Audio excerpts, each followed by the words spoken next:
Do you guys know who Kristabel Plummer is? Or I do. Plummer? She's a TikToker. I think it's Plummer. It is Plummer. Yeah. That's a Jamaican surname. All right. Thank you. Thank you. I mean, other countries are available. Anyway, she took to TikTok to explain why she didn't have any black friends until she was 26. Right. Get ready with me whilst I talk about the fact that I did not have black friends until I was 26. Firstly, what categories of friends do you have?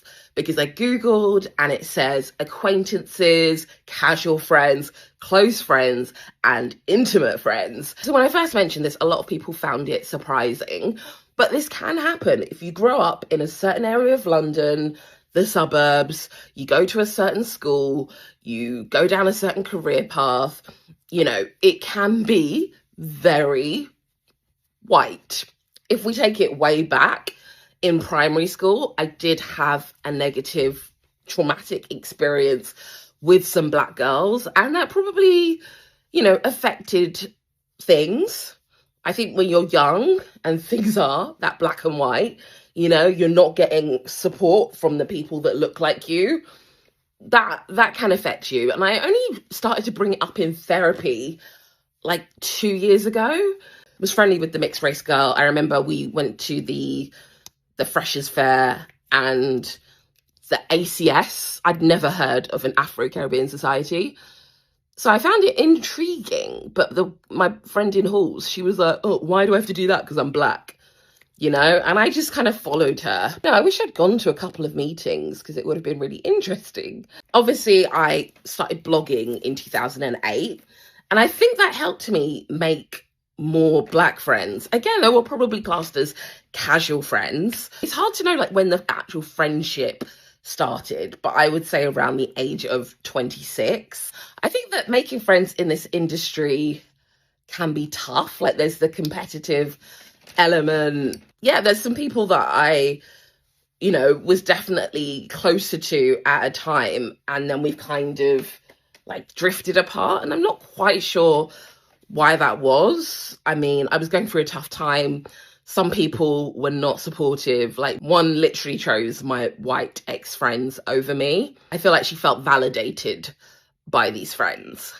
There was a time when I was like, yay, blogging and influencing helped me find black friends. But now I don't really speak to a lot of them. The only black friends I have, I've maybe met in the last 3 years or so. And we're probably still casual friends. Again, I don't know if we'll get close. Her overall posit is that, what does it mean to have close friends? What do close friends mean? And she also extended her conversation for the final bit to say she defended the BBC presenter who talked about us at large coming for her hair debacle that we had last She week. said, you know, this is an example of, you know, black people, why would you come for somebody knowing that as we grew up, we would have gone through things like that? So she kind of summarized like that. So it kind of sounded like you were saying, this is another backed up reason why I find it difficult to be friends with the blacks in abundance. So Okay. I just wanted to unpack it because I didn't know how I felt. I felt flip-floppy because at first I was like, I'm going to make this person actually one of my enemies because I don't like how she's talking. But then I thought, let's calm down and give grace and let's think about this. Is it, you know, she went to a school, a predominantly white school. She grew up in the suburbs. It's not her fault. She couldn't find blacker friends. And if she had negative experiences with black people, it's very hard to get out of that, man. We don't give men grace when they have this similar story. Like, you know, there's been a few that have that, I was teased in primary school and this is why I date white. And sorry, it's because you said date. That was different. Okay. You know, but that's what they jump to. They're like, that's why they don't associate. I understand what she's saying for her life path. And I think there's lots of people that may have gone through similar. It's a bit of a shame that I think it's really important as a black person that you have black friends. I think that's where I stand on this. I think it's actually fundamental to like shaping your character, feeling seen, your self-esteem. I think it all helps. When you're in a predominantly white space, I think that you would have to be a very strong individual to really stand firm in who you are and not give into like self-doubt, self-esteem issues, just being othered a lot in different ways.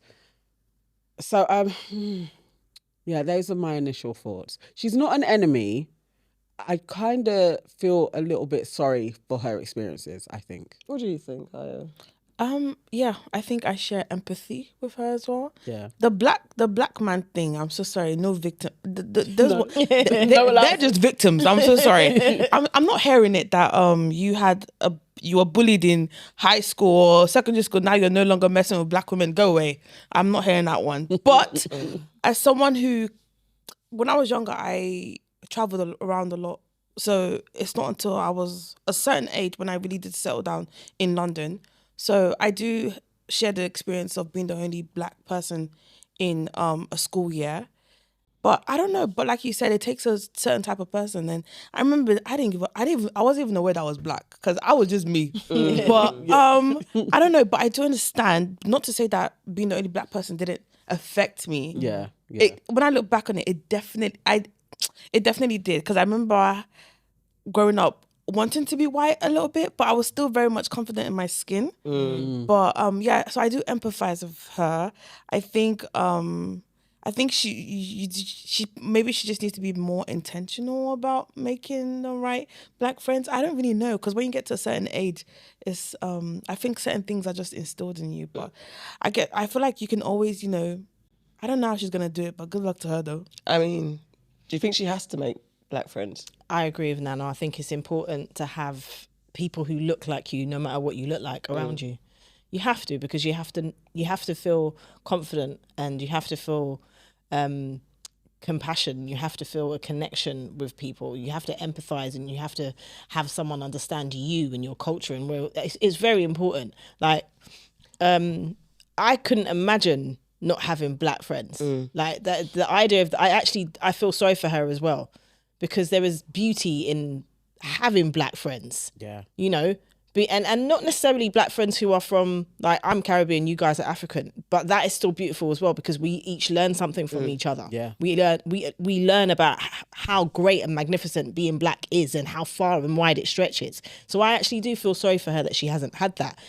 I also feel sorry for her that her experiences in primary shaped her for the rest of her life, because I think that's a real shame.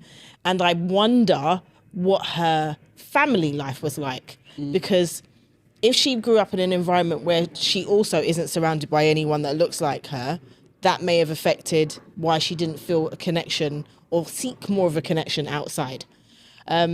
Because I get that you can go to a school and be surrounded, or you can go to a workplace and be surrounded by people who are predominantly white. I understand that. But then I think it's important to seek that elsewhere. My daughter goes to a school where she is currently the only black girl in her class, in her year, in fact. But she also goes to an outside school play. She goes to a play scheme that's predominantly black. She goes to Stagecoach, which has a multitude of people from ethnicities. And I think as a parent, it's important for me to make sure that she's exposed to those things so that she doesn't grow up with insecurities. And it's a shame that she didn't have this same experience. So that makes me question her home life. She did mention at one point when it was, I think when she started secondary school, her mum was like, look, there's a black girl, go, go, go. Like, so she encouraged that. So I think, but that's the only reference to her home life that she made. It's an interesting one, because literally just today I was scrolling through someone's pictures and I saw there was one white girl in a whole sea of black girls. And I was like, I know I've grown up with sometimes being there's one white girl or one white guy in our crew. Yeah. But I don't know if I'd ever say to them, you've got to, it's important you have someone that looks like you. I never thought about them. I never even thought about it. But other way round, I would definitely be like, if my daughter had only white friends, I'd be concerned. I would be concerned and question everything I'm doing. And I'd do all the things I could do to ensure that she's not feeling like, or there's not an issue. Yeah. I mean, it could just be by default. Sometimes it is just what it is. When I went to my primary school, very white, I definitely had a mixed race best friend, but my best friend group were all white girls. But I always had black connection. There was either family that I came home to, cousins that I loved and like held dear.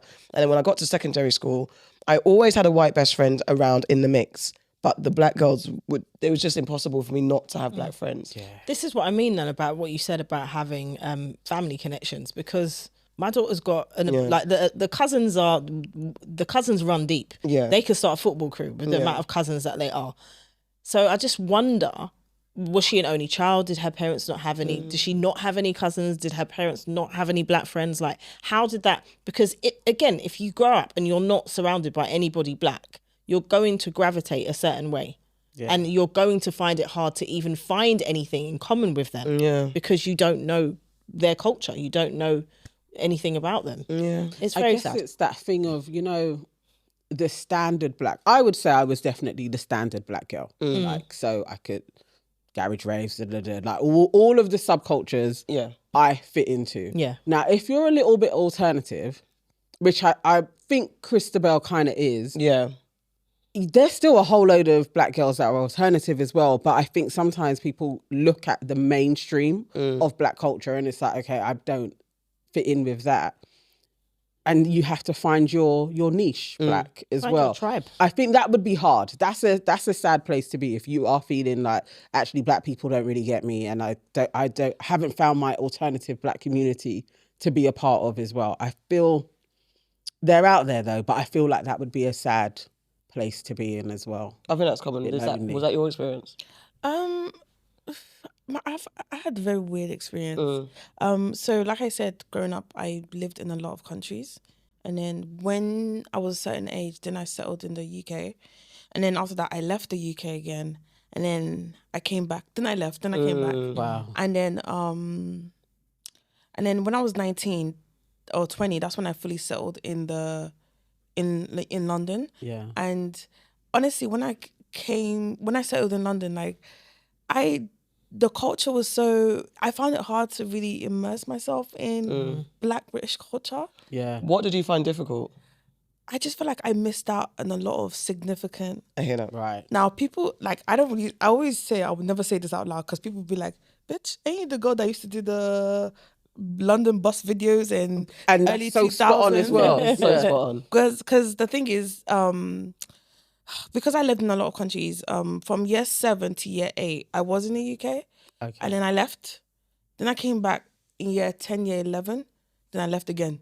So, and from when I was a child to 13, I wasn't fully in the UK. Like, I was just all over the gaff. Like, it was very, very unstable for me until I turned 20.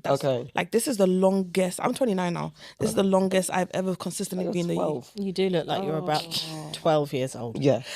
I always hear this, and it's very annoying because I want to be grown and sexy. You'll get to a point where you don't get ID'd anymore. Yeah. But yeah, so the bus did you experience bus life? Yeah, I mean, of course, I still experience bus life now, but I think my bus references are little secondary school experiences that I had for being here from year 7 to year 8, and then I came back at year 11, and then I got shipped back to Nigeria. So I don't know. If you ask me what my identity is, I can't tell you that I'm a Black Brit. I hear what you're saying. And I'm always scared to say that aloud because I'm just like, people be like, I know it's not you that's always been doing all these, what's it called, but I think also that outside perspective looking in, so you have a different eye on the culture because it either others you or you can capture it because you're really seeing it from a 360 perspective. Like, don't get me wrong, all those Channel U days, I was fully I mean, here. I saw the I was fully here, but after a while, it was just very, very shaky. So coming back to the UK at 20, I felt very much like an outsider. Like my friends that I had in secondary school, they already had their solidified groups. They had gone to uni. They had all this culture clash. And the music was so different. So honestly, for the past 9 years, I've always felt very like not the fully a Black Brit. So what you were saying, which I've absolutely forgotten, but you was talking about identity and her Kristabel's identity. Yeah. I could relate to. I don't know. I could just relate to. I know what it feels like to be not othered because I'm also very charismatic, so I know how to kind of mask it. Yeah, I hear it. But feeling out of the loop. Yeah, but boy, that was definitely me. My whole, especially my early 20s to mid 20s, that was me. I was always very confused as to what was going on. But you can be judged if you're not. I mean, we can judge. I say we in quotes. We'll judge someone that's not the standard Black like, or the black that we're used to. I think me and my friendship group, and even meeting Farrah in college, she could have been a certain black girl where I'm like, yeah, you don't get us. But you were very much like the black girls that we were, as in there was a bit of quirk, there was a bit of, we know being black, the standard black, but we also had a bit of quirk that even when we met other standard blacks, they would like, yeah, you guys are different. Because there's something, I don't know what it is, whether it's education or who you're around. I think sometimes it is a bit of education. Excuse me. It's like there's like tears to the thing, and you know when you meet a kindred spirit that they're a little bit way. That part. And they're quirky with it as well. But I think generally when you have like a kind of average black experience, you can get on with a lot of people. And I think when you're on the fringes of it, it is a little bit harder to find your group. And definitely for my sister, and this is central London, so she doesn't have the suburbs story, but her friendship group was very white. And then she's alternative. It's like she was a Buddhist as a teenager. So all of her friends are like artists, and they're not they're not jungle artists. They are artists painting. All of that. Like literally, Jonathan Ross's wife was one of her mentors. So her experience was very different. Then she found a black set. And then it's very African. So it's like an alternative African. You know, you like find your people. But for years, it was like, where's your black friends? And then we're being very normal. It's the normal black, I would say it was very different. We had different experiences growing up. Definitely one of my friends is like that. One of my cousins is like that as well. And she was like, it's just, who was I going to be friends with? So everyone's white. So... yeah, if you're into different things. If you're into different things. Boy George. And the thing is... she's going to find too many black girls into Boy George. But I was lucky to find black girls that like pop and stuff like that. So that was my saviour, in quotes, where there were certain things that the average black... and I don't like that distinction either, when you think, oh, we're too cool. I can't think of another term other than in the 80s, there was like the alternatives and the trendies. Yeah. And so as I was growing up, my sister would always be like, oh, you're a trendy. Because it's just... mainstream. Yeah, it's mainstream. Mainstream. Yeah. So I was a trendy. But we didn't have terms like that. What would it be? Like a jungle head, a garage head, like just... So what would you say it is now? Because when I think about trendy black girls now, I think 30 inches bust down. Yeah. Literally, It's that. I was literally... what came into my head was that. Yeah, me too. Because that look. That came into my head. Yeah. And a little bit of a kiss curl topper. And then alternative is a natural check. natural, or... because my daughter says this as well. Like, she's like, Mum, I'm always in the middle. Like, she's not a bust down girl. Yeah. But she's not like maybe all the way over there. And it's like, she struggles with making friends just because she was always shy in school and considered a bit different for whatever reason, considered a bit different. Only child syndrome and all of that stuff. But then she's like, when people get to know me, they're always surprised that she's like Normal. Yeah. normal. Just Like she's the black girl of all black girls. And, is it hair? and also there's a hair thing because she signifier? doesn't, it could be some of that because she's not a, beat face, all that type of thing. Yeah, but when she wants to, she does it. But she just doesn't lead with that. She said, and even as we talk about guys who will say, oh, we want you not natural, da-da-da-da. Her generation, they've all grown up with that look, that kind of bust down look or easing into that bust down look. So she's like, because I don't do that, I don't also get the guys. If she was bewigged and be nailed. Be wigged, be nailed, be beat. She said be wigged. Trust me, if she was that chick and dressed in that way with a little tracksuit on and a little vest top and was like, if she was that chick, she'd kill it. But she's not that chick. And just because obviously I'm her mum, but I'm like, you're so beautiful. I don't get it. She is beautiful. But it's that. I understand the... But there's always something. Because there's always something. In college, we went to college in jeans and trainers, and that's how we dressed. Yeah, baggy clothes, occasionally a leggings and a long top or something like that. And boots. That's how we dressed.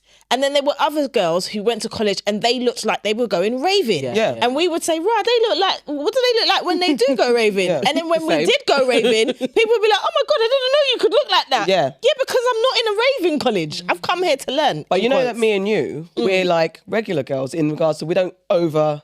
Yeah. Do you know what I mean? And I think that's a thing even for, I've got to this level of makeup.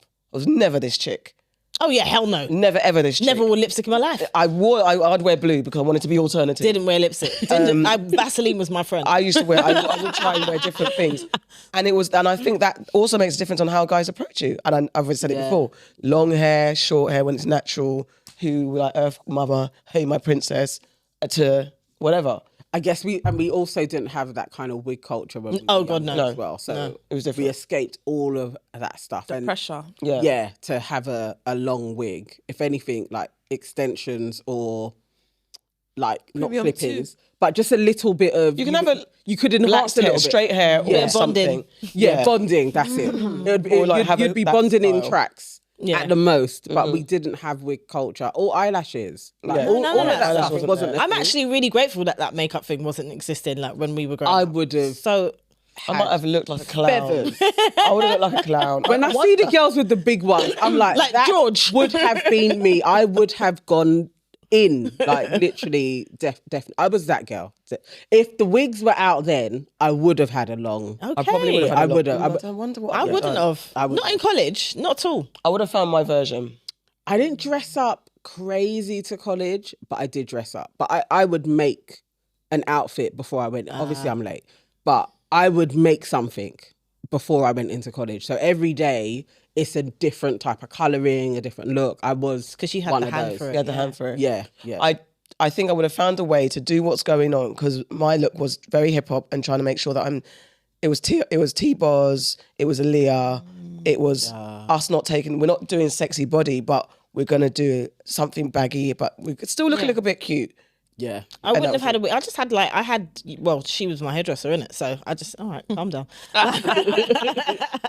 So like as soon as I could cut my hair, like when I was out of the house, I cut my hair as short as it could go. Yeah. And that was it. And I was just I did a very good hairstyle. you did an amazing hairstyle. I wish you had done mine. It was so great. I tried. I wanted Halle Berry and it didn't drop. It was a bit Halle Berry. It was a Halle Berry. You It was had my a- first time ever cutting. She It was trusted so me. good. I did. And you did a good job. Oh, you did well. She did. See, that's the thing with having black friends. Exactly. part. Ah, Yeah. that part.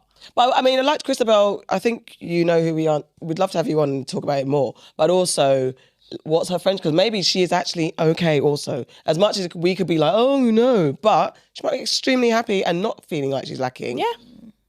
And You are, though. I just don't like the separate. I think you can miss out on sisterhood. I think there's just something else that you get from bonding with black women. So any white people who are in an all-black group, they should also find their... Yes. That's a disconnect. Do they need? yeah, White people I know that grew up with us lot, they got white friends. I'm just saying. Just on the black. They got a white I tribe. don't know anybody that is a solo dolo like that. Like you can only. Yeah, I don't know any white women that are like that, and I would feel you still need to have a connection.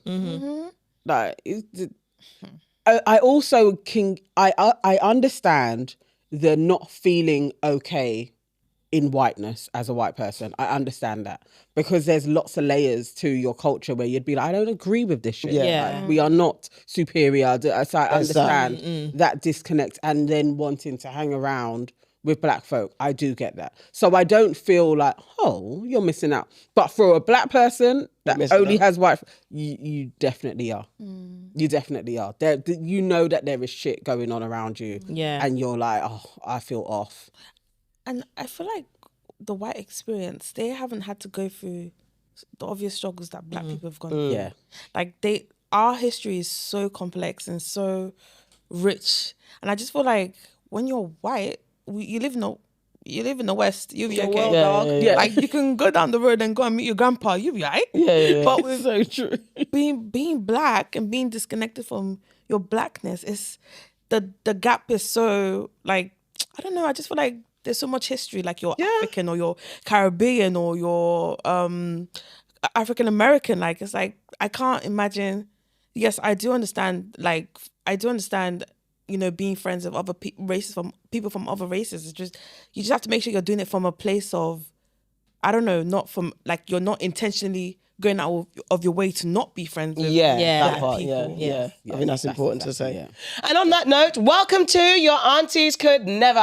I'm Auntie AK, the auntie of all Aunties. I'm Farrah, resident Caribbean queen.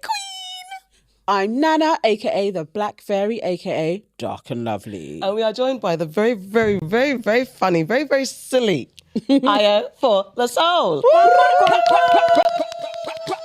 Thank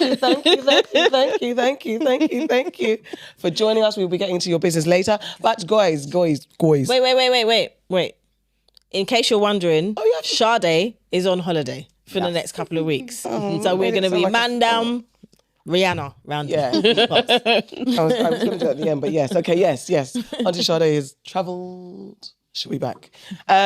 So, guys, what we need you to do before we get into the wonderful show that you're anticipating is... You need to boop the like button, boop the like button, boop the like button, boop the like button, boop the like button. Do it now. Yes. Boop it now. I do Sade's bit and my bit. Also, please... There's an instruction that I must let Farrah tell you to do. Okay, if you would like to be our friends, you can join our friendship group and it costs you £1.99. Or you can be our family and you can subscribe to be our family and that will cost you £4.99. Yeah. It is still cheaper than a bag of chips. Do it, get it done.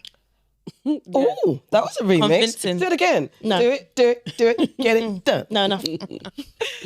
Sorry, it was a rap. Also, okay, you're listening on the podcast airwaves. What you need to do is leave us 5 stars and 5 stars only, okay?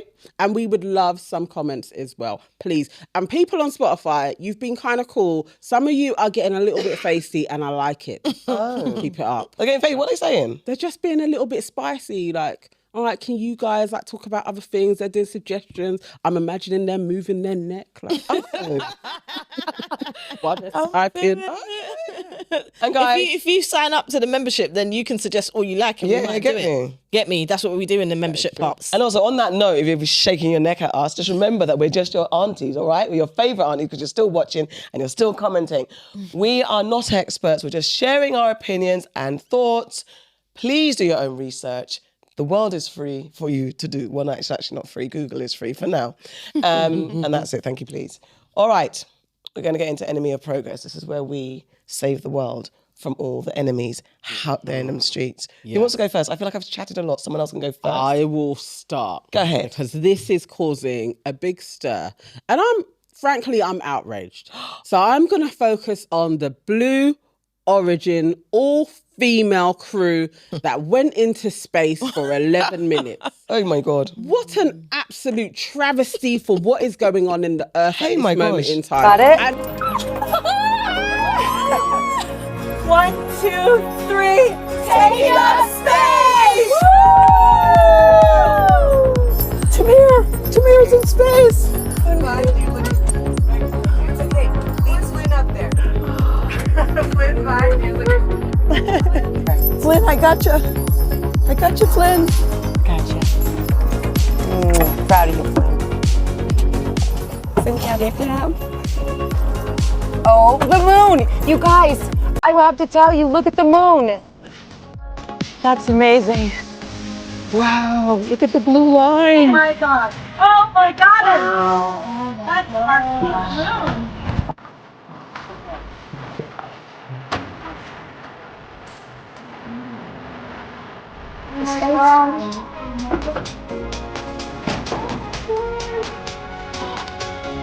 I'm going to focus on Girl. Oh no. Okay. Girl is my number one.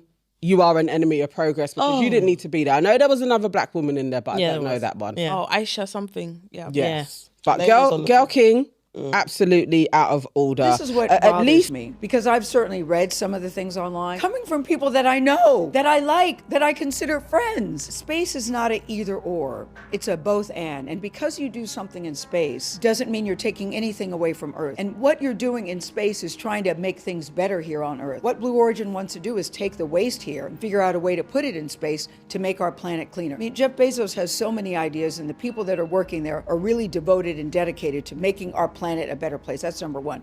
Number two, there was nothing frivolous about what we did. So, I'm very disappointed. and very saddened by it. And I also say this, what it's doing to inspire other women and young girls, please don't ignore that. I've had so many women and young girls reach out to me, and men too, by the way, men too, that say, wow, I never thought I could do that, but I see you doing it at this stage of my life. Who would have thought it? Not me. At least Aisha Bo is actually a NASA engineer, so I'll put her to one side.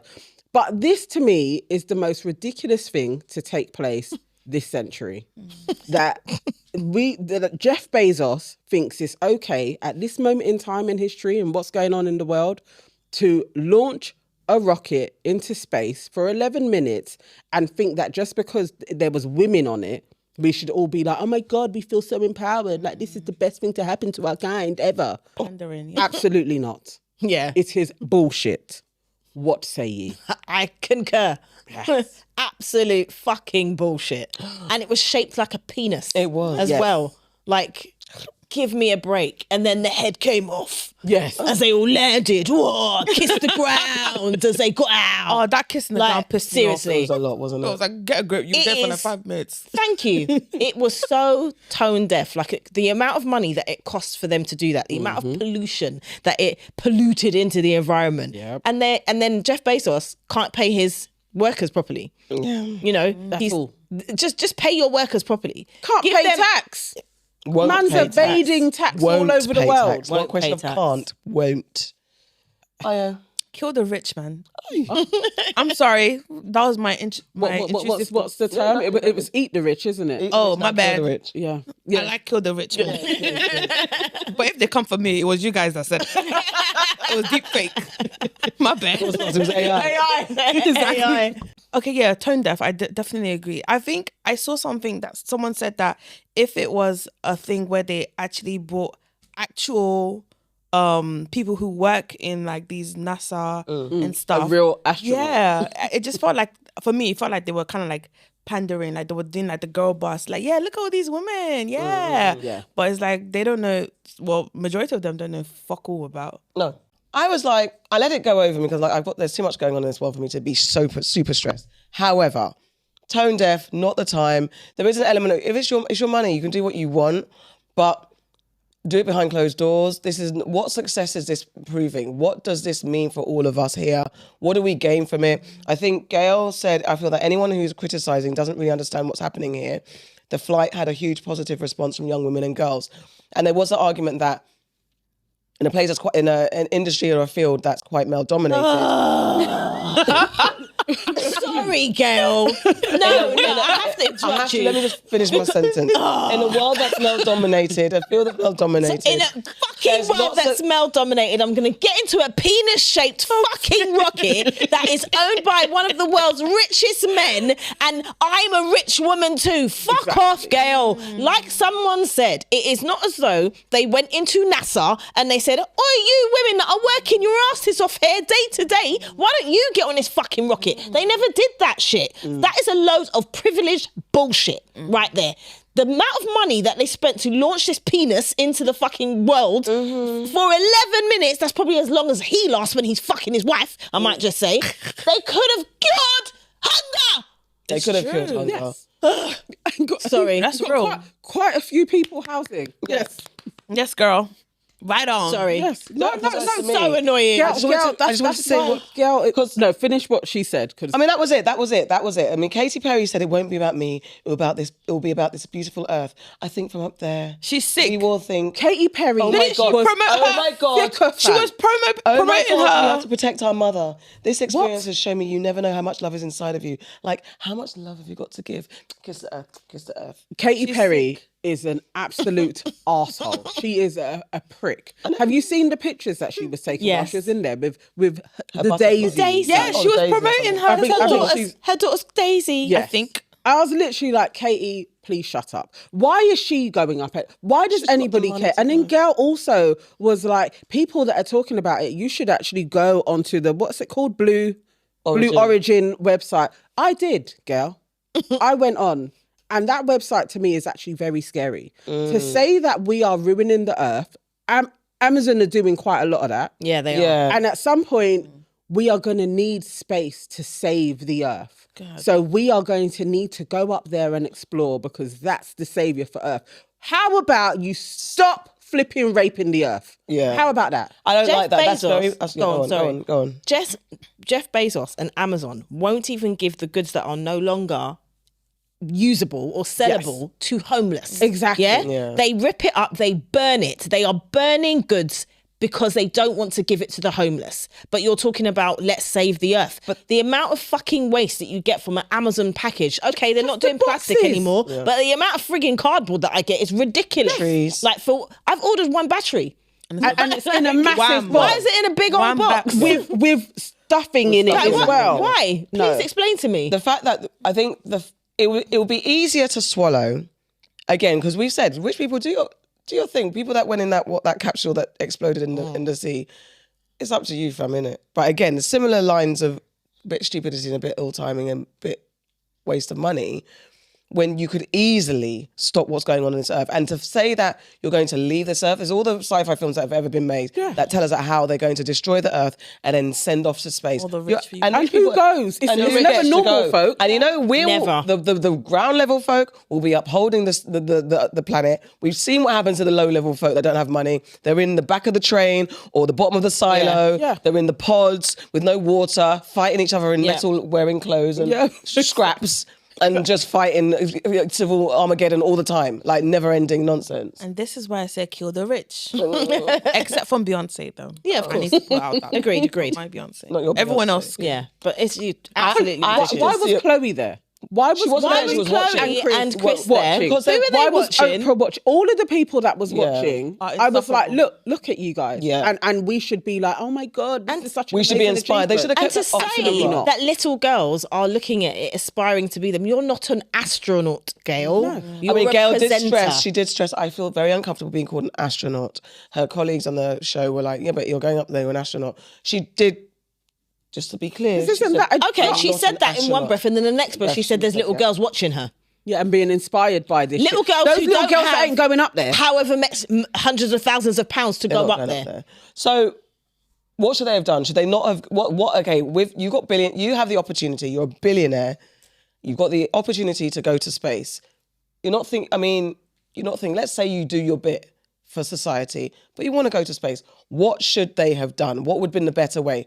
Not try and go on like this is some savior mission for Yeah. humanity or it's some glaring light for womanhood. Mm-hmm. We're all too far along. We know that this is bullshit and we're calling it out. Mm. Do your thing if you want to do your Yeah. thing, innit? But don't try and be like, this is a moment for all of us. Yeah. This is it's going to not. save Yeah, the pack it It's in. not. It's It's a moment for you guys. You guys will go. Like you have your bunkers. None of us are thinking, oh, you're going to open the door for us. You're not. You're going to do your thing. Yeah. Like you're not righteous. This isn't going to save the earth. You're literally killing the earth. You're killing the earth and being like, and we also have the answer. No, if you had the answer, Jeff Bezos would be paying. Amazon workers wouldn't leave. If he had the answer, Exactly. because it would be the best job. People would be chomping at the bits to work for Amazon. Exactly. Because it has the best pay benefits packages and it and- should do because it has all the money in the world. The same as Google. They don't. Nah, it's not a win. Girl, It's not a win at As all. as a black woman, that's the part. Sister to sister, Oprah being your best friend and saying, because I think Oprah had said that, it is amazing for girl because she's got anxiety and this is the monumentous feat that she's overcome by doing this.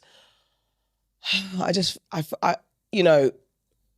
as much as I can hold Oprah dear, for all the work you've done on TV, from the Oprah Winfrey Show, from the philanthropic work that you've done or purport to do, to say that and be happy with that and have that message go out there, I'm disappointed. Do you know what it is? I'm sorry, Yeah. I hate Oprah. I Oh don't my give a God. heck. I mean, if she ever watches this, it wasn't me. Okay. It was them. But I don't want to say I hate her, but I've never been a fan. Yeah. Boo to everything you just, I'm sorry. No, don't apologise. Everyone's Yeah. experience. I just wanted to add that. I think that the main thing is if all of that is true and Gail has conquered some deep demons and, and anxiety and all that, two things can be true at the same time. Yeah. However, do that, like you said, on your own time. Don't make it this performative thing where you're making it about women and the planet, because it's about neither, really. It's about Jeff Bezos hollering at the rest of the rich in the world saying, want to get on my ting? Come and get on my ting. My ting launches, Elon's ting crashes. Yeah, I was about to say, it's Space Wars again, and these dicks, like who's got the biggest dick up in the sky, up and out of the stratosphere. That's what it is. It's an ego thing as well, because there's definitely Who can do Space it? Wars. So, because you can pay. That's it. To go on this mission now. Yeah. So, and who's paying for that? That's the mega rich. Yeah. We're not They ain't got going. shit to do with us. No little girl should be looking up to them and being like, oh my God, one day I can go into space. No. If your family ain't billionaires, chick, you're not. And if you do get taken to space and your family aren't billionaires, you're going as a worker bee, and you're going to be, like I said, in those russet clothes that are very dirty, and you'll be fighting over battery-aided water or something. Watch Total Recall, watch The Matrix, Yeah, there's for real. abundance. Watch Silo, watch that damn train thing that I can't stand, but it's also Snowpiercer. all of them. I mean, all those shows terrible. tell you what it's going to be. The The tallies, the backies, the bottomies. That's all you're going to Watch be. Paradise. Watch Paradise. Watch the Hunger Games. Anything Watch like the that. Hunger Games. Watch the Hunger Games. Do you guys think we're actually heading towards Yes. life like that? I also agree, but I just need it to happen after I die. To me, That's that's what what Nana Nana says. says. Might The just next be. what Nana says. generation. But I need like a minimum 100 years, then it starts to Yeah. happen. Like I need to live my life first. It's coming, but I don't know how fast it will happen, because it's going to be like 1 minute you look up and oh shit, we're in it. So I don't think it's going to be as this is now what's happening. The things that are happening now, It's build we've up. seen in film already. Do you know what I've always gets said? there. I've always said, I feel like there was something about COVID. There was a switch in society. The Yeah, great yeah, reset. we said Like that. there was just something. I just feel like people have just become so extreme, and I don't know. I just always felt like the like life changed after COVID. Like 100% it did. yeah. It was like a beginning of we can do this, Yeah. guys. We can actually dial it up. I was watching a guy and he was going through history. Like, I think he did like the last 300 years and the things that had taken place. And he was like, so 1820, we don't talk about it enough, but actually there was a regression in slavery. And people were beginning to get their rights. And then in the 1820s, they dialed back and then re-enslaved a whole load of people. Yeah. And they managed to get out of it in 1865. There was a similar thing in the 1920s where then you had the Great Depression. Yeah. And then Jim Crow. And then the 60s come along. And then you have a progression. So he's like, so what we going through now? 2020s. We are having Black Lives a Matter. regression. Yes. And it's going to happen. And he was like, so I'll see you in 2065. I pray I'm not around. And trust me, every time the blacks galvanize, something happens. Yeah. Just letting everybody know. So it's like 40 years of a dial back. And he's like, we can see it. There's a pattern in That it. makes so much sense, because I feel like I was literally telling my friend that I feel like there's been so much progression, but now it feels like there's a lot of regression. Yeah. Yeah. Like with the rights and like with the DEIs and the blah blah blah. And the infighting, there's a bit of bickering going on. Yeah, The men, yeah. the gender wars. Exactly. Don't get me started on the All gender of that. wars, So man. imagine, like, for 40 odd years, we could be in this influx like, and dialing back. Do we really want to stay in the West and fight for this? Do we need to do this over here? Fuck that. I really think we got to go. Yeah, been saying it. Last week we talked about Donald J. Trump and the tariff wars. God damn. This week there's some shit happening on the old TikTok. So all the Chinese manufacturers are coming out and saying, you see your ting that you spend all that money for, we make your ting. You see your Italian ting, you see your French ting, you see your Louis and your Pradas and your Hermes and all of those Hermes. and all of those things, we make your things. Yeah. So basically what they're doing on TikTok is they are showing how they make shit in the factory. And then they're saying the only thing that is actually made in the countries that these luxury designers state is the label. Everything else is made in China, as Donald J. Trump will say. And they're basically hollering at people and they're saying, instead of paying £10,000 for a Birkin bag, come over Yassa. Well, 38. Sorry, where am I going with 10,000? That must be like a penny bag. Yeah. 38 grand for a Birkin bag. Come over here and you can pay what it's actually worth, which is about 1,000. Yeah. Come and buy it from us. The quality is the same. All the leather, all the metals that are, stainless steel, the best stainless steel that you can have in the world. Come and buy it here. And we're talking a bunch of different brands. So Chanel, L'Oreal, Bobbi Brown, because it's makeup too. L'Oreal, Lululemon, I can never say that. Lululemon, Fila, Tommy Hilfiger, Which Lacoste. Chinese factory supply for Louis Vuitton? Let me tell you the secret. Louis Vuitton has many Chinese suppliers, but they just don't admit it. 50% of Louis Vuitton bags are from these two places. Number 1, Guangzhou cities. Number 2, Dongguan city. 90% of Louis Vuitton silk is from Wanshili in Hangzhou city. I have a friend who is a manager in the factories of the Louis Vuitton, and he told me the similar quality only needs $50. That's crazy, right? Follow Daniel, help you find the best suppliers.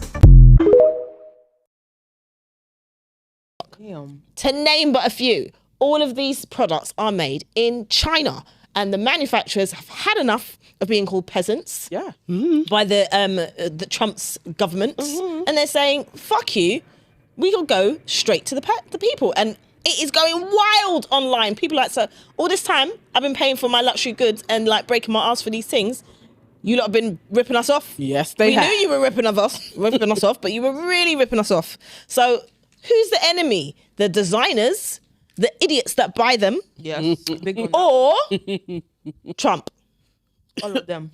All of them. They're all enemies. But I actually do think I have more vim for the people that buy that shit, because you should know.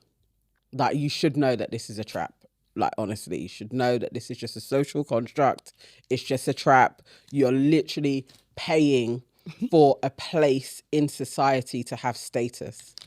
And it's all false because it's made in the same factories. And it's just the truth.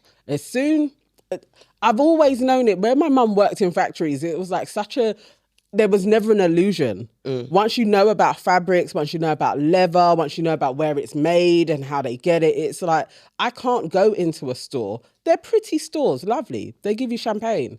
And honestly, give somebody $5,000 when I know if I even worked a little bit hard on it, I could make it for £200. Nah.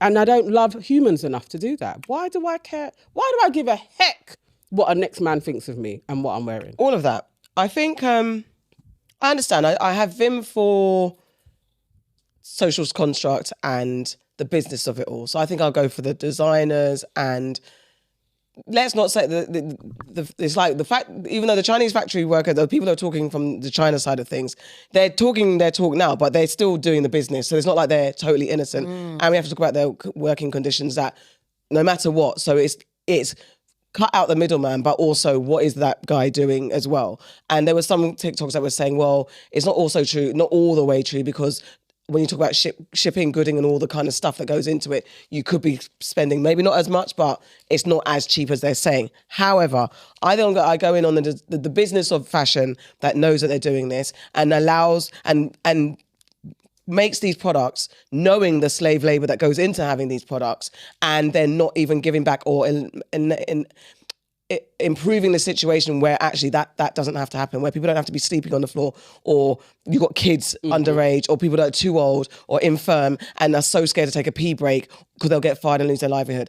That's where it is. Because I think consumers, I'm not going to lie, like I do like some designers. I'm not in the price bracket to buy all the designers that I like. I'm not going to pretend that if I saw something and I could afford it and I liked it, but I'm based on quality. I will not buy something just because it's a name. I will buy it if it's, and I have invested in, like I bought a pair of just off-white trainers. Now that was a luxury when I had a bit of money, had a bit of a bump, and I was like, I'm going to get some trainers, and I wanted to go try and buy as black-owned as possible.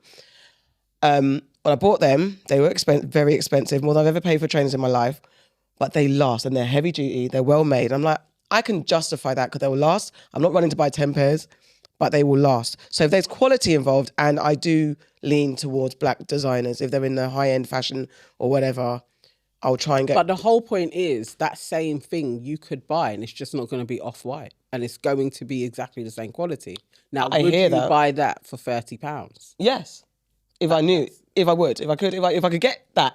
It's also access to market, isn't it? It's about the ease of access, because there's a difference between clicking on a site, getting it next day delivery, 1 week delivery, versus possibly having to go through and wait for the shipping and all that stuff. I'm not a fan of how it all works and how long it will take, and doing the research, because I know that, because you always say, look, I'll look for that for you. There's an element of cutting out, which is what we're talking about, the fast fashion of it all. So I've got a dining table that I bought recently, and it's come from China. And I had to wait for it. I had to wait like maybe 3 months for it to come. But the table that I wanted was a specific design that I wanted and a type of quality that I wanted, and it came from China. And it was worth every penny, and it was worth every penny that I wouldn't have spent if I bought it from like a mainstream company. Exactly, And it was also worth the time that it took to come as well. Like, I have no like regrets about going through that process, and it was actually very easy.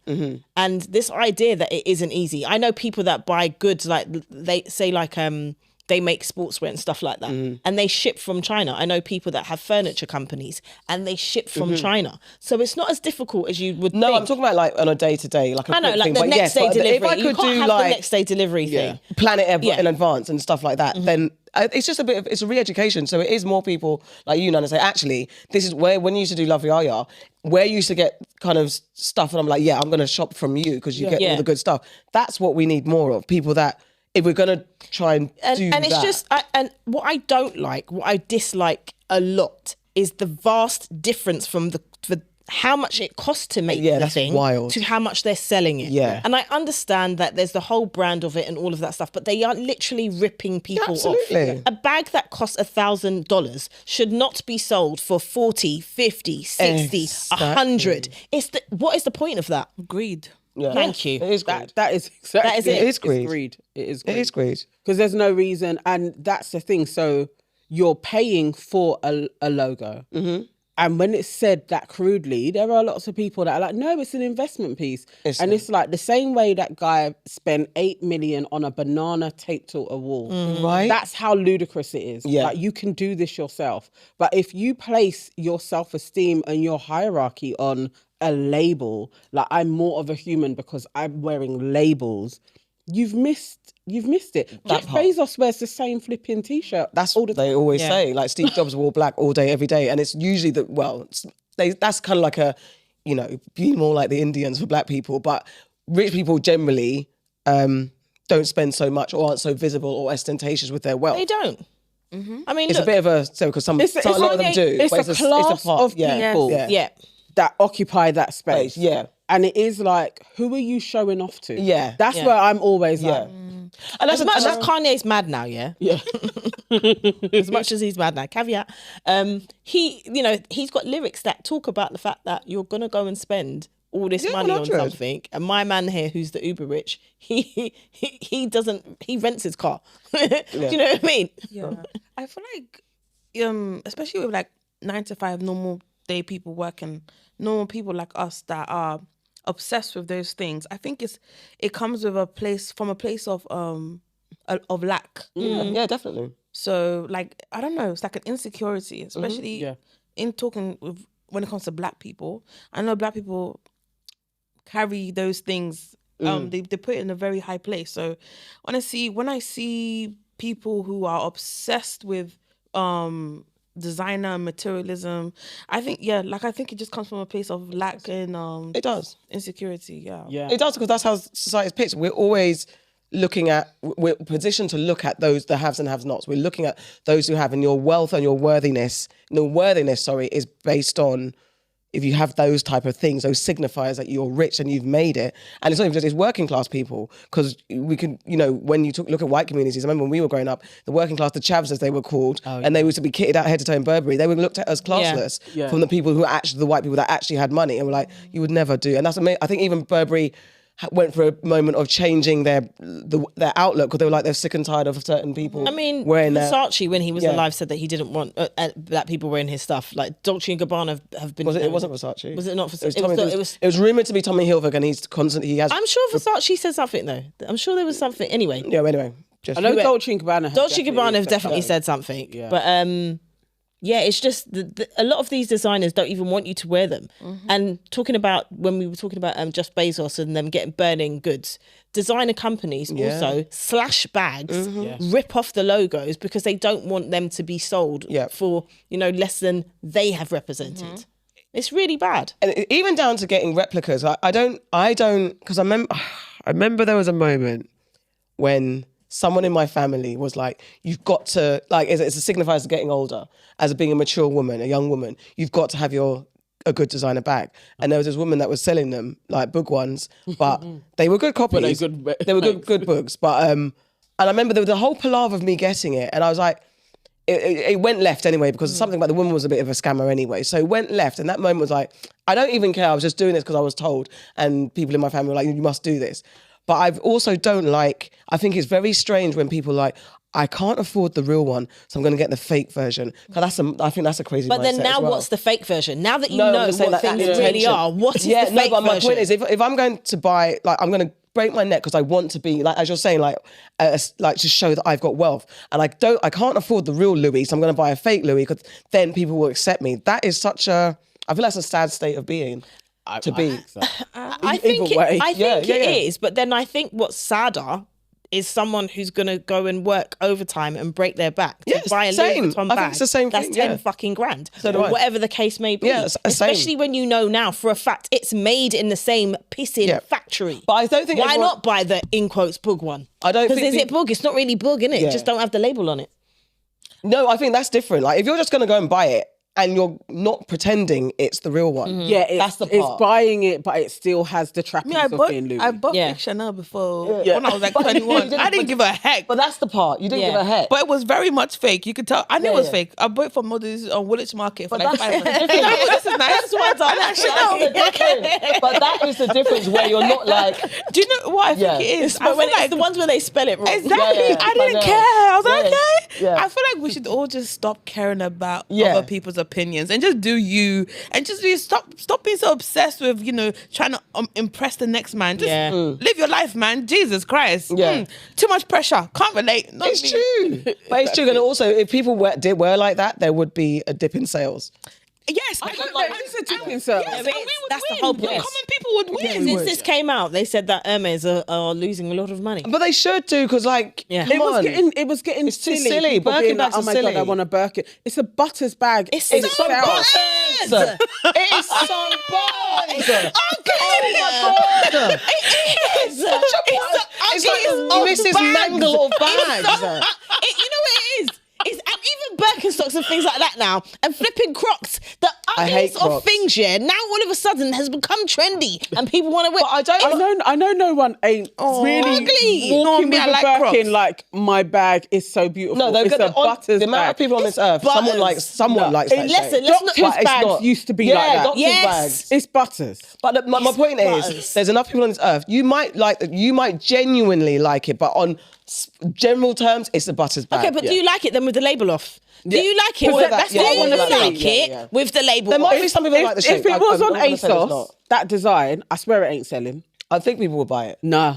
But they'll buy it now because it's like Hermes and flipping Cardi B had all of them. And it's like, these are investment pieces. And I want the investment to die. Yeah, and I want, because there's also, with all of this, we'll have young people coming back to reality and not expecting their 15-year-old boyfriend to do whatever to get them, and then also not have it's all the stuff. And I don't like when people point out, because I did get that with the Off-Whites. I remember I wore them out, and about 3 people coming like, is that you? And I was like, this is horrid.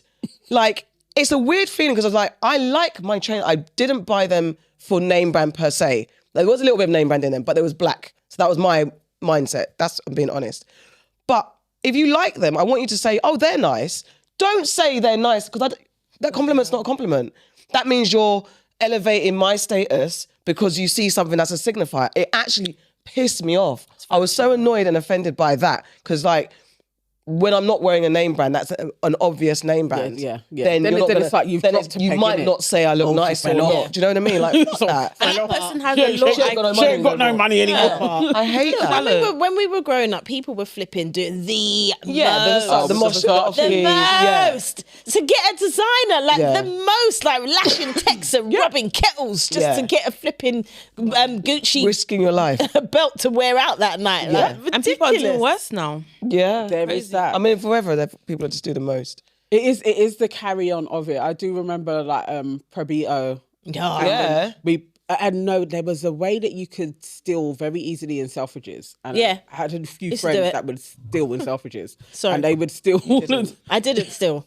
yeah, they would get their designers from there. I never stole. It doesn't make any sense to be in Mosh that is stolen and be like, oh, I'm flossing. But you just paid the guy £50. No, to be fair, this is also taken back because I am not advocating crime at all.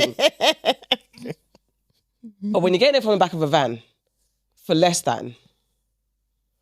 I just never thought that it was that great. No, I'm saying Most that of if the you wanted- suits were crazy, and the Oh, yeah, guys the that had off-keys. them, it's Off-keys. like I knew you Where you got bought them. it Yeah. from this dude. So it's still not the signifier that you think it is. Like you're bowling around. It's like, Yeah. but bro, you paid the same as if you'd gone Topshop. Yeah. So just because you're in yeah. Crazy Mosh, You're not the you rich person. literally Yeah. look like a clown. Some of the outfits though. Well, wild. Do you remember the palm trees one? Yeah, I think Why are you walking around with so the palm No, many to be fair, part of the time it's fashion culture. I'm not It going to is say fashion that culture. there were guys in like it wasn't. Was it? Yeah, it was. Because we knew what it was. We knew you were in Versace or Moschino. We did. So, but I don't know if it was like. I don't know if I could say. Okay, if it was from Primark, we'd be like, yeah, but it's a Primark one, it was a fake one. So yes, we were all caught up. Some of them were nice. The only thing that I will say about about that, the only thing I'll say about that era, and even some of these youths that are doing these things now, you know, like when you're a teenager and you're finding yourself and you're coming up and you're like dog whistling to everybody in it. Yeah. Like I kind of get that. I get that more than someone who's in their 30s or Big people 40s age. or 50s or 60s, and that's what you're doing. Yeah. Make it make sense. Don't walk with Come all on the now, you things- should fucking know better. If someone says that's not nice, but it's Versace, but it's Moschino, but it's Prada, fuck you for saying that. Because that's not what it is. It's just not nice. Like we said about the Birkin bag. That ugly bag. But me, I like Crocs though. Oh. I like Have my you got Crocs. I can't feet, lie, though? they Sorry? are so comfortable. I mean, that's what everybody says. That's what everyone says. But they're ugly. When my daughter's side went, I was like, but she was like, they're nurse shoes. Because I've seen my mum wear them in the it's hospital. medical, isn't They're it? yeah, they're medical shoes. But no, I don't. They're ugly, man. telling you. They Do only know look what? good on little feet. What stresses me? Are we doing ourselves out of a sponsorship here? Crocs. Convince me. Convince I me. literally, Give me a and I hint. don't have my own pair, but I wear my son's. Are they comfortable? If he leaves those Crocs, they're on my feet, and he'll come in. But at and least- he'll be like, "Why are you wearing my Crocs though?" Because he's got his name on it and everything, it's got all the little bits. Oh, that's what But Egypt's got. these are Yeah. so Giblets. comfortable. Fucking hell. What I must say as well, speaking on comfortability and practicality versus price and all that stuff. Uggs, when they first came out, I was like, you butters uglies. bastards. But and when they first came out, and When they like get girl, lean people used to down. wore What they them, would like wore them, And the foot's like that to the left. Looks like that. The foot's They're doing like a this. Beyonce. I hated them until I went to New York and they were a bit more solid. They were like, they had a solid foot and they had a turn, like a furry turnover and laces. So a bit more construct.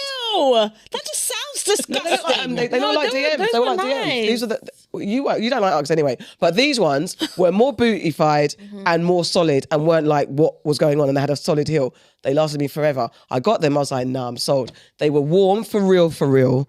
And these look ones warm. lasted. So They better be. no, but they are. That's practicality. And then you feel like, okay, I'm buying something that lasts and it's warm. Uggs. I don't know about how they are now because they're making loads and loads and loads and doing all sorts. So I don't know how warm they still are. They're thieves. They are thieves the as well. Uggs that are out now, Stole they from- basically stole from the original Uggs Yeah. and then sued them, and so the original Ugg makers yeah. can't even call their things Uggs. Yeah. See, look at that. All of that. All of that Disgraceful. shit. All of that shit. Disgusting. Fashion industry's in the bin for me. Same. Yes. All right, But you can sponsor us though. Yeah. I mean, I we're do like wearing fashion. But this is where the Uggs or problem. Crocs. We're wearing. I don't know about wearing them. I'll wear them. I'll put them over here. I like fashion and I like good quality clothing. Obviously, we like good quality clothing. So There you go. I like good quality clothing. I like things that suit me, but I don't need to spend X amount of money. And I don't need to be a make it work. signifier to be It like. doesn't need to be like that. Yeah, I will never because- be a label whore. Same. No, never. that Ever. part. Same. Like literally not in my. Yeah. If it happens, you could probably be certified that they got me. I believe you. Whoever is out Especially because here, you know about Yeah. actual factories. you and could stuff be like like, that. okay, it's not actually Nana anymore. That's somebody else. Do you know, I think I flip-flop between if I can afford it, because whatever the case is, I'd like to think I get to the point where if I'm that level of rich, right, where things like this are not even a problem, so I'm not even thinking about it. I'd like to think I've got a nice team of people that be like, okay, so we can go and resource it from here and da-da-da-da. And I would like to amplify black designers in that space. That's always been my thing. I want to always, where I can, amplify black designers and see what we can do in that space. That's what I'd like to make sure that I do. I'm never gonna spend the price of a mortgage. But like 10 grand item on of clothing. on a slip, like Javianas. Like, are you mad? For flip-flops, £50 in some places. You've seen what Balenciaga do, like when they've got like Trash cans, trash bags. Do you know what I mean? Yeah, what was the $3 crisp packet? You know, remember when do you remember back in the day in school when you put a crisp packet in the oven? Yeah, it used to shrink. Yeah. I love Like a that. key ring. That Yeah. cost me how much? 10p? And then I swear someone made a fashion brand out of that, or a bag or something out of crisp packets or something like that. That's ridiculous. That's trash. They're taking it for me. All right, my enemy of progress is, well, again, there's a moral debate here. Who's the enemy here? So AIMEE LOU WOOD, she's an actress. She was, if you know her, she was in Sex Education and other stuff. And more recently, she was in, no, I'm going to start again. My enemy of progress, or is it? AIMEE LOU WOOD, she's an actress. She was in Sex Education. That's where I first saw her. And more recently, she's been in a new series of White Lotus.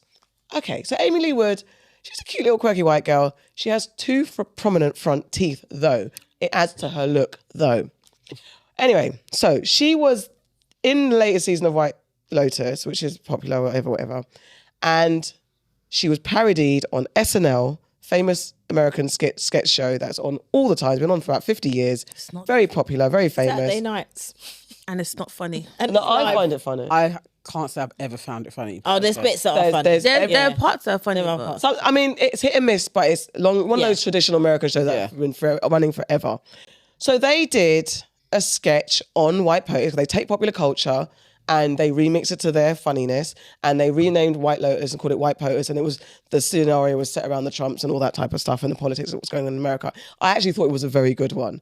But in it, AIMEE LOU's character was parodied, and the actress called Sarah Sherman, who I do find very funny, portrayed her, and she had the added teeth, and she said a few lines. It wasn't very long, because when I heard about the backlash, I thought it was a long skit, but it was only a few seconds. I'm just saying that.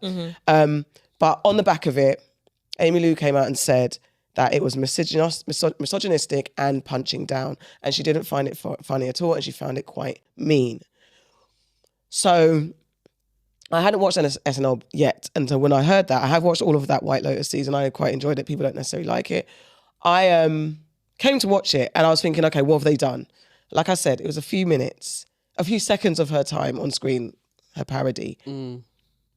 I didn't think it was that bad. I'm not the subject, obviously. And I thought,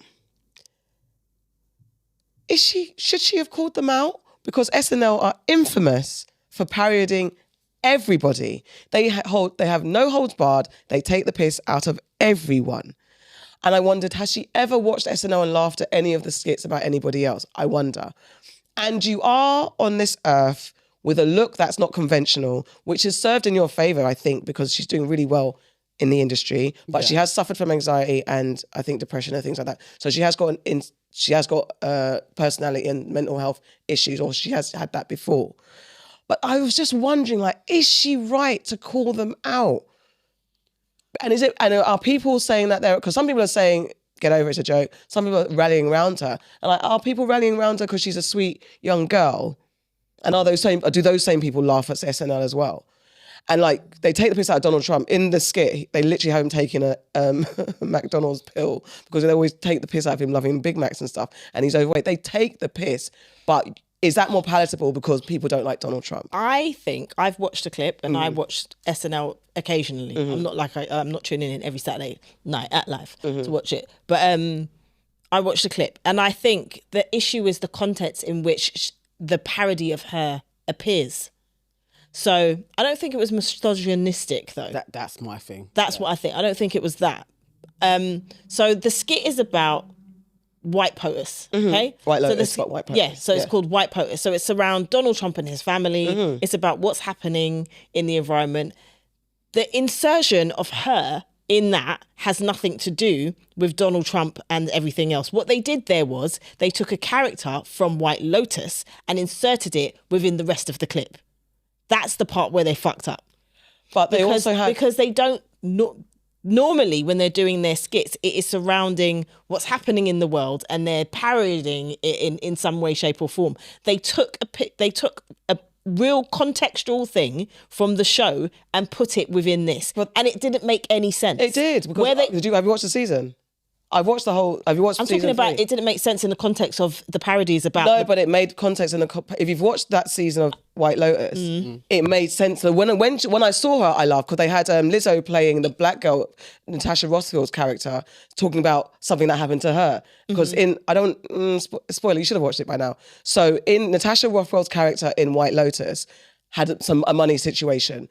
Lizzo's playing her, reference a money situation. There was an odd guy, I can't remember. The money situation, again, within that, is referencing what's happening with the tariffs and people's money in America. She was she was RFJK's RFJK, what's his name? RJF. The president. Yes. Whatever. Yeah. Him, the funny one. He was playing the odd guy that was her boyfriend in the series. So it made sense for her to pop up. That's the thing. It wasn't to me, having watched the season. I haven't watched the series. Yeah, and that's why. I will say that. But yeah. because the rest of the parody, everybody was playing somebody that's involved with Trump or in the Trump organization or stuff like that. And then to have her pop up and be the character that's in the show, I felt like that I can understand. I think possibly she's upset because she didn't find it flattering, which is fine. That's totally fine. And I cannot say that if I was to watch, if they were to parody me, what they're going to do is they're going to take the worst parts of you on. Yeah. And they're going to take the piss out of it. I'm not going to sit here and act like I'm going to like what they're going to do for me. But so I can understand that. And she can call it out if she wants to call it out. Fair. Do they have to respond to it? No, they don't have to respond to it. They have apologised. And that's what I mean. I was going to get on to say that they have. They don't necessarily need to apologise because it's something that they do all the time. But I just felt that it didn't make sense to me in context of the rest of the sketch. Huh? That was a lot. Have you watched White Lotus? Do you ever watch it? I've watched a couple episodes, but I tapped out. Okay, fine. I mean, I'll keep mine very short and simple. Oh, it's whatever. If someone is saying they don't like something, they don't like it. Like it's. If someone mimicked me and I felt some type of way, I have every right to feel, that way. So yeah, that's my opinion on that. Yeah, fair. And say it in it right. So she's 31. Who's that? The girl, This is the AIMEE girl. Lee Wood. Oh yeah. Yes. Everybody always says that age group, the latter millennials, Gen Zers, are a bit lily-livered and sensitive. They're Lily-livered and sensitive. A little bit sensitive to things. And she just showed that. I don't think it was the worst. I think people have been parodied worse than that. And I think it's the strength in saying it's misogynistic. I rolled my eyes. I was like, could we get any more peak whiteness at this moment in time? Like, dude, just take it on the chin, keep it moving. They're going to pick up on distinct looks. It's like now comedians can't just do comedy anymore. It's annoying. Don't want to go on Andrew Schultz, but let comedians do what they're going to do. They apologise. Please keep on ripping the shits out of people. But sometimes when is it too far? When is comedy just bullying? Yeah. But it is a skit and there are other people involved in it that were parodied as well. And it's like, sometimes we got to look at, okay, who's the ones that are always like, look, you can't do this to me. And she's kind of representative of a demographic that does this a lot. Can I say something though? Because I feel like,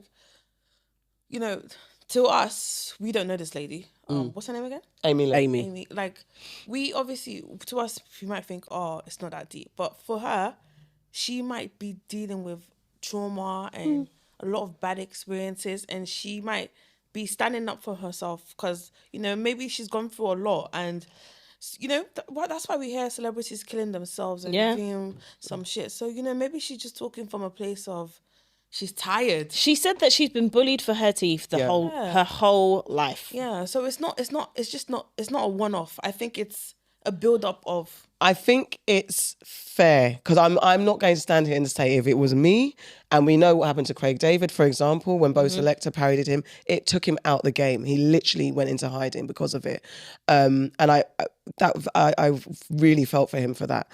And I don't have the strength. I don't know if I had the strength to be able to deal with something that someone highlights in a way that the whole world repeats back to me, says to me, shows me, and all that. I don't think I have the balls for it. But on a black and white tip, I am also like, it's SNL. This is what they do.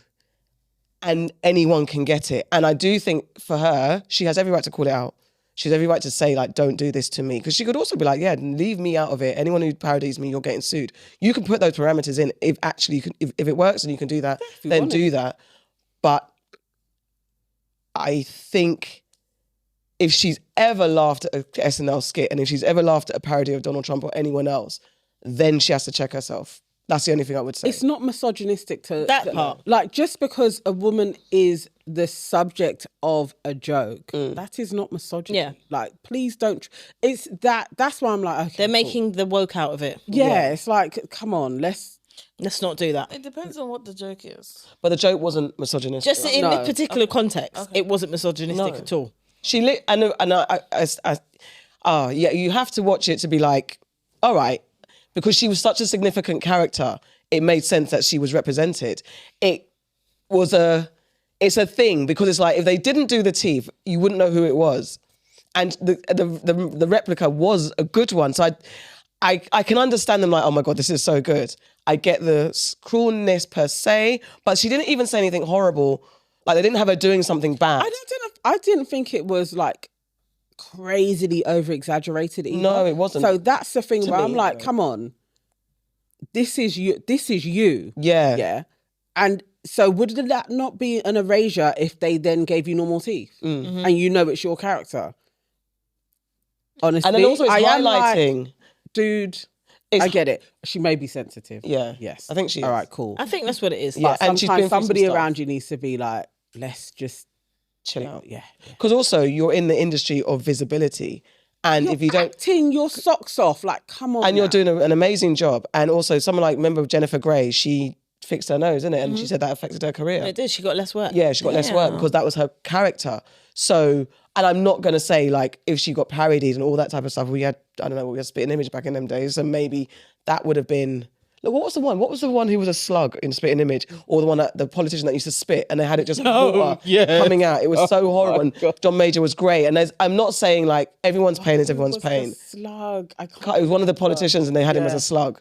Spitting Image. Yeah, it was horrid. They were relentless. And that's reoccurring. At least with SNL, you know, it's a one time, one and done. I mean, it lives on the Not internet. necessarily. No, but I mean, like, they're not, it's not like Bo Selector. If the character's successful on SNL, they will repeat it. But you could like silently They will be like, repeat look, don't I mean, she could, and that's what I'm saying. Behind the scenes, you can be like, listen, leave me out of it. Yeah, I like can't- agent to agent. Yeah, let's not do that. Yeah. I wonder if I actually want to know if anyone's actually said that. I bet there probably. You know, there's been a few. Yeah. They would have done.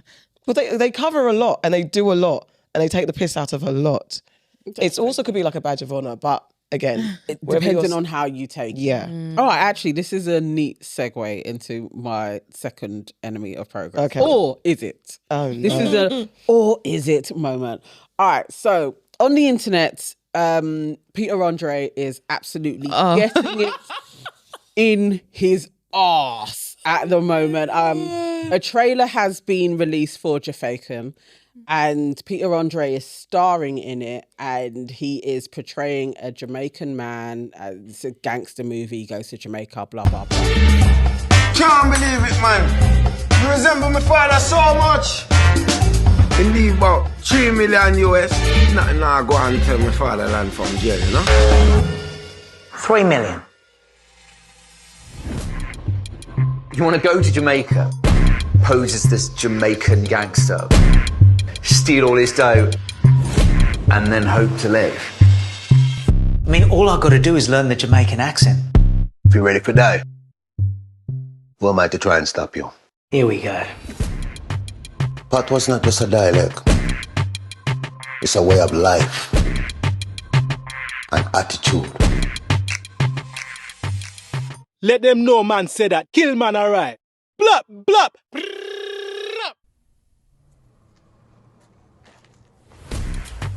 Find him. Kill him. Bring him back to life. And then kill him again.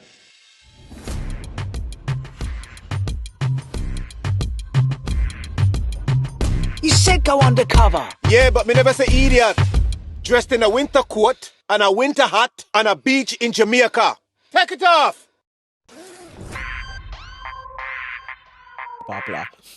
People are pissed off and coating him off royally that he is a part of this. The director and writer is also getting it, Freddie, as well. Everybody is up in arms. The Jamaicans are saying, leave us out of your bullshit. Blood Why clot. do people... What they're saying. They definitely put that in there as well. Why is it that people think it's okay to parody our culture and they're not from our culture? But there are Jamaicans in this film. And some iconic ones like that. Yeah, there are. I was So, gonna they've got ask, Oliver is up in Peter there. Andre Also, Jamaican? No, Peter Andre is the Greek Australian. I don't know why. I used to think he was Jamaican when I was younger though. What? Because Because of of the the serious serious song. So just that one song made you think he was... I'm sorry. A lot of people were like, I thought, we squint our eyes, he's mixed race or something. I mean, he did kind of have a little mixed racy flavour But about him. I need to He never ask. did. This is when I was like 6. So You're a kid, that's okay. fine. Okay. He never So ever he's got- looked anything, and that song was trash. It was just popular at the time. People are bringing that up as well. Yeah. Like, so because you did Mysterious Think, Girl, yeah. you think you're a part of the culture, it's out of order. Is it? Is this just comedy? Or is this taking the absolute piss out of Jamaican culture? You go. Have you seen the trailer? I've seen a little bit, but I choose not to speak on it. Okay. Okay. But it looked really low budget though. That's what I want to add. Freddie is a good friend of mine. Oh shit! I'm sorry. It's okay. It's okay. I'm talking about it. You can talk. Yeah, he's a good industry friend. We've known each other for years, actually, before industry. So I've We known saw Freddie. the trailer. We saw the trailer. We did. What was the question I asked? I asked a question that I was like, are you sure? Something along those Yeah, lines. I said something something like along those lines. Like, are you sure that this After is you saw going to it. Yeah, land? this is like last year, wasn't We saw it? this last year in Cannes. Are you sure you want to do this film? Or- Well, not even do you want to do it. Like, I can't remember what I said, but it was It something. wasn't, are you sure you want to do the film? It No, was, no, but no, it it was more like- you did questions. I something. asked the question, like, because in my mind, I was like, not sure how this will land. Yeah. But that was it, because Yeah. who am I? Mm-hmm. And I think you have to be sensitive to people's art. I can be honest and say that's not my cup of tea, this storyline. I think it's 2025. I Yeah. do not think we need this exploration of cultures in this way anymore. I don't think I think he could have gone to Jamaica without having to don a dread wig, and I just think there could have been a different story, personally. I understand why people are annoyed and upset. But on the flip side, to all the backlash, there are also lots of positive comments. I'm excited to see this. This looks funny. And it's not just white folks on Peter's page. There's lots of people who are supporting this and are excited to see it. I've seen people say, nah, what the fuck is this? But I'm going to watch it though. To see where it goes, because But there are going to be people because there's also taste levels.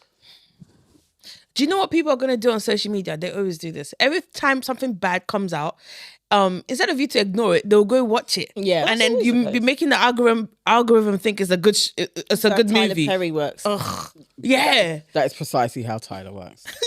What do you think? Who is the enemy in this scenario? Or is there one? Yeah. It's sensitive because I saw the trailer before It came out. It came Scratch out. in the head. I know. Okay, this is what I will say. This type of film is not my cup of tea. I think if they were going to use Peter Andre and he was going to do this whole thing, I would have preferred it had they not had him in a dreadlock wig.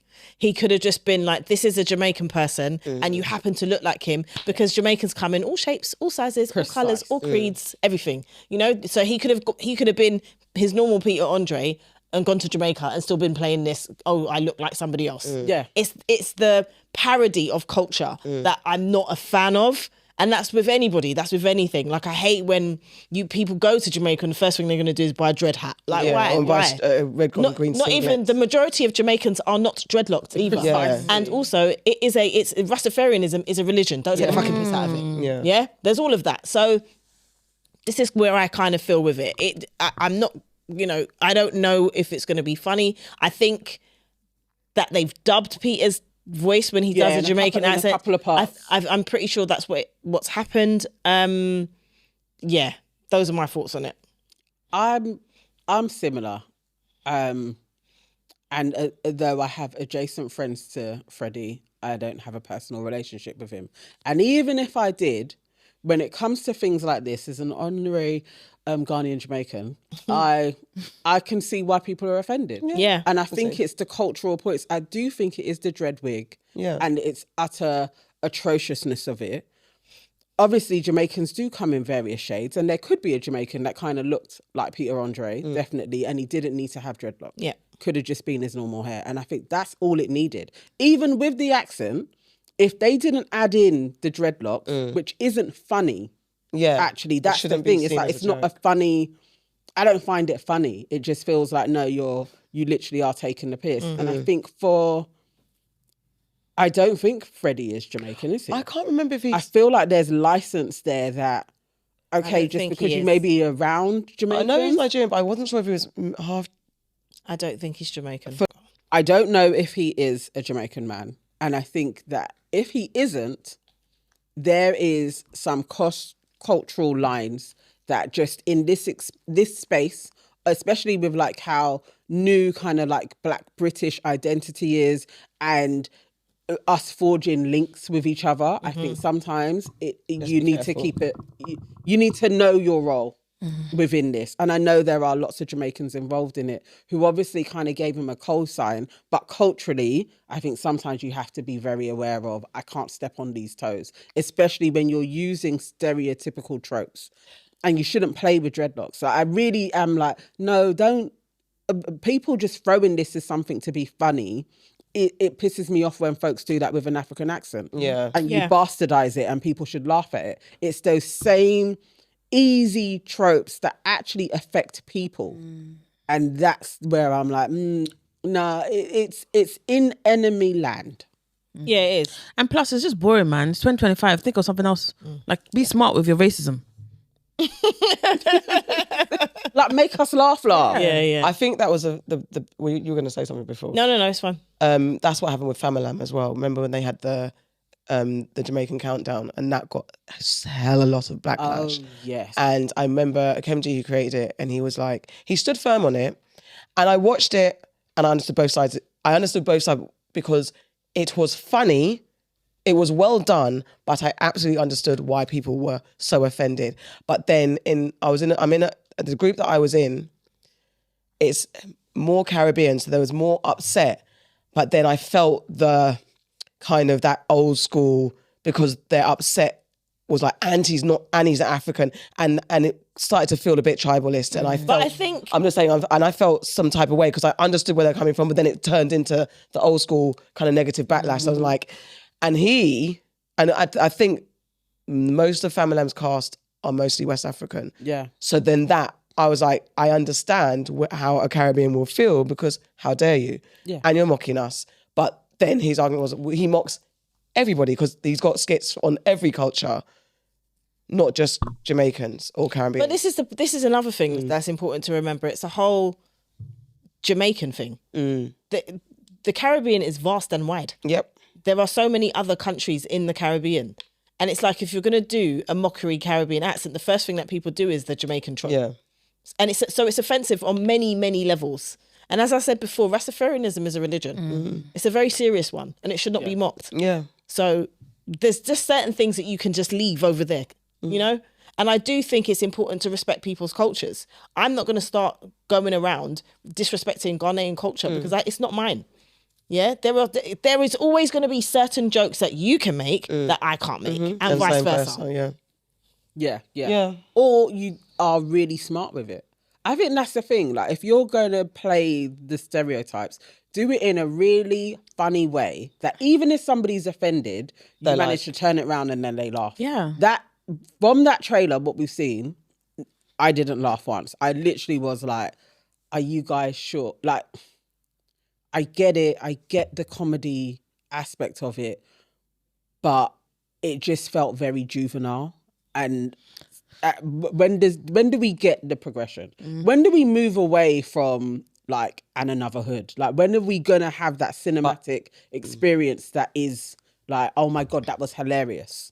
And those tropes, because it's like, even the Chitlin circuit of comedy, when it's like African v Caribbean wars, and it's the basic, like, your hair's tough, so you're from Africa, you smoke weed, so you're from Caribbean. Those kind of basic comedy tropes is so boring. Dead it's now. Boring. It's like, it's so that's boring. the part I don't want to. If you want to be racist, like, you need to find new creative and funny ways to be racist. Like, all these things that they've been doing since the early 2000s, it's worn out. It's like, find new ways to be racist and funny if you want to be. If you insist, you want to be. Yeah. All right, so guys, this is another moral one. Lil Nas X versus the Christians in the chat. Let me make it clear.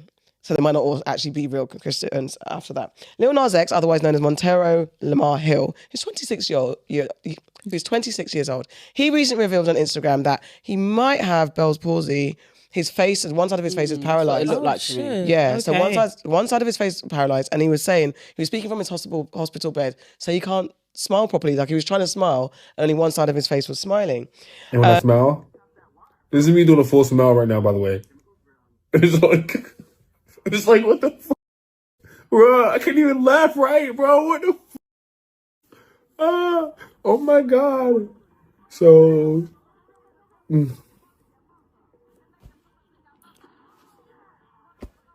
oh my God, bro.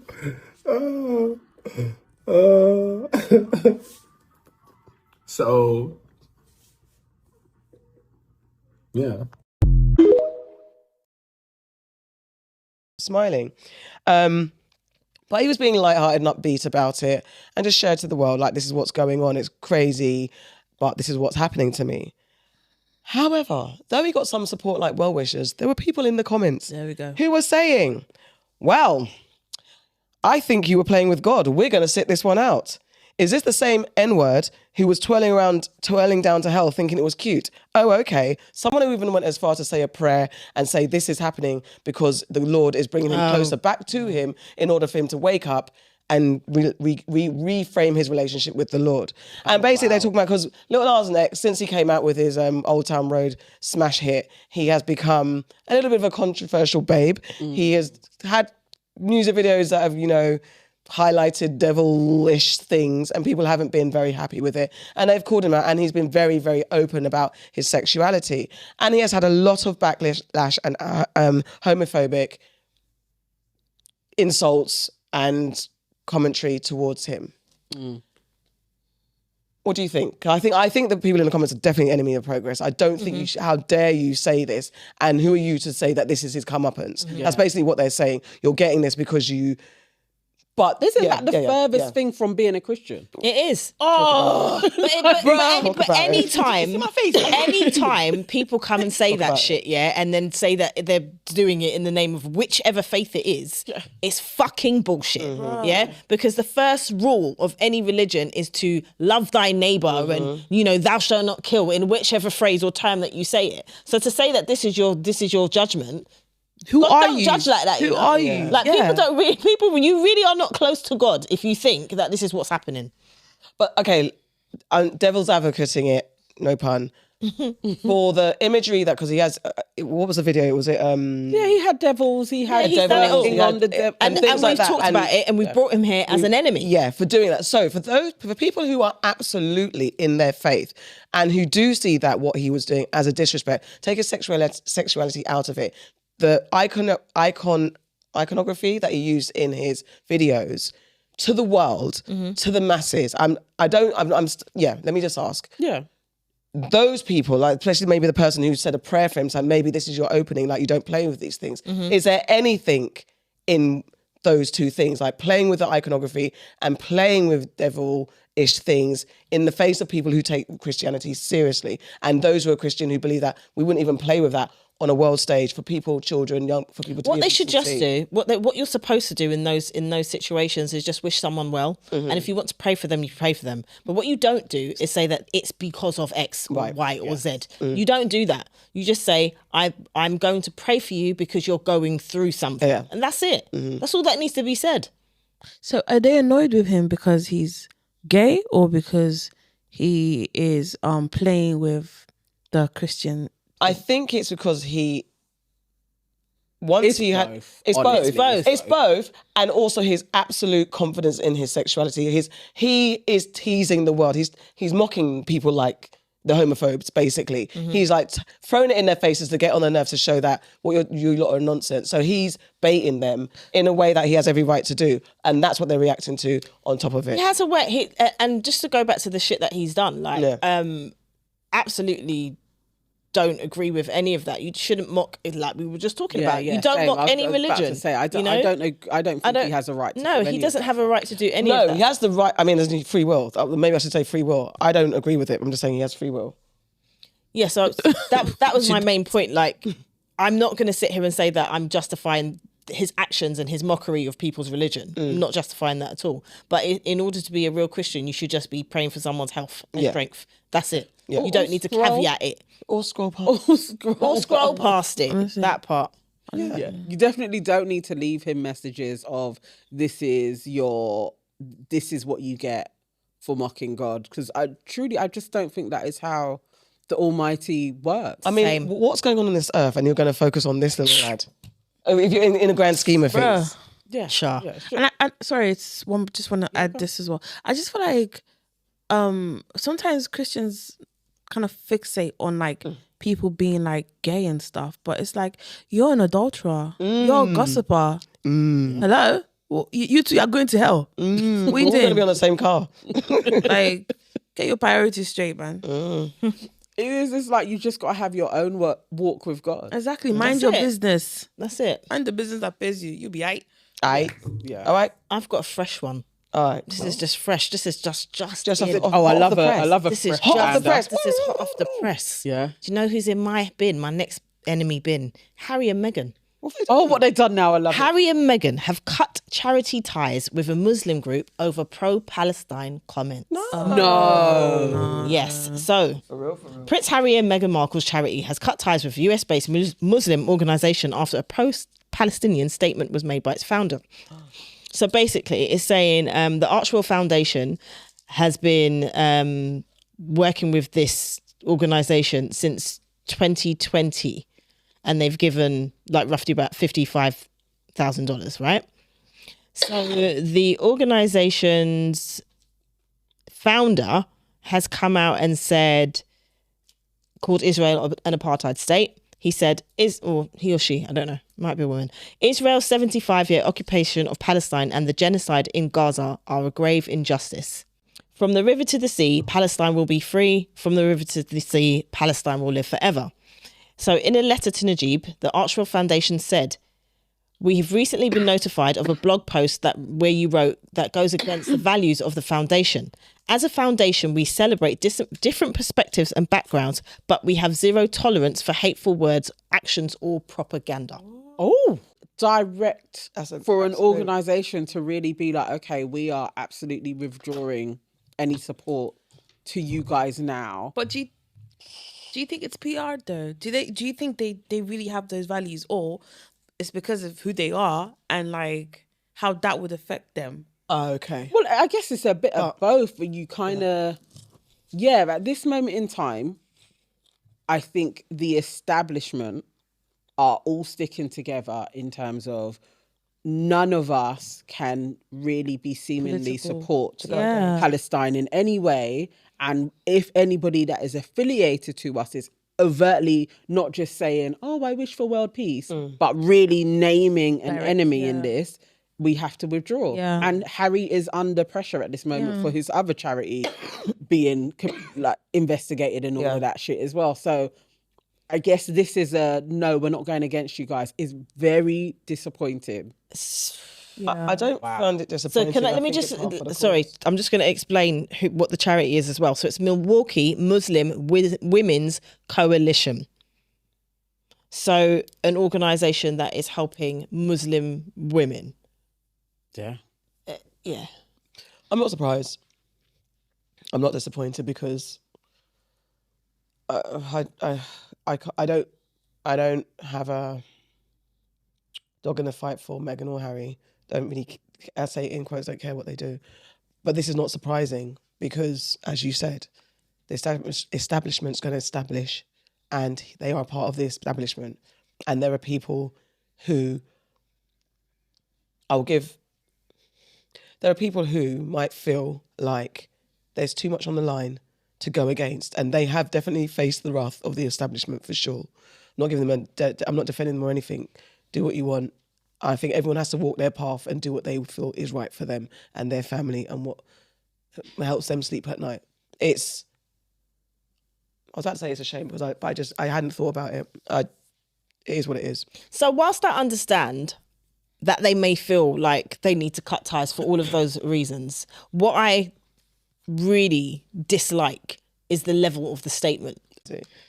Definitely. I'm interested to see where this ends, how this ends. Like, we know it's not going to be great, but I'm not over it as in a selfish way. It's like I'm over this horribleness. Do you know what I mean? Like every week we've got someone in the bin for just continuously allowing for this to happen, and then anyone that speaks up and point out the obvious. Because I think I spoke to someone today who said that when she travelled to America, when she applied for her visa, her ESTA or visa, whatever. It asks you now on the document what's your job role and your social media handles. Yeah, all of that stuff. And there were stories of people who've been sent back, absolutely sent back or blocked from coming in. It's happening. No desire in any way, shape or form to go to America. Same. For the foreseeable future. Same. I don't even want to go to support the economy in any way over there at this moment in time. I get everybody doing their various different boycotts and everything else, but in the same way people were like, we are not going to South Africa, I think it's got to be a similar line. It's like there needs to be a firm, we can't support that economy because what they are doing is aiding Israel. And that's a problem. They're doing more than aiding Israel. They're putting laws into their own Congress for Israel before they're looking at their own country. Well, this is yeah. All right, we done? We done. We done. Guys, that has been your Aunties Could Never. Did you have a good time? Did you? If you sign up to our membership, you're going to see more with this wonderful lady. Yes. But otherwise, thank you so much for joining us, Aya. We're gonna get so much fun. Good. We'll be back. Bye-bye. Bye-bye now.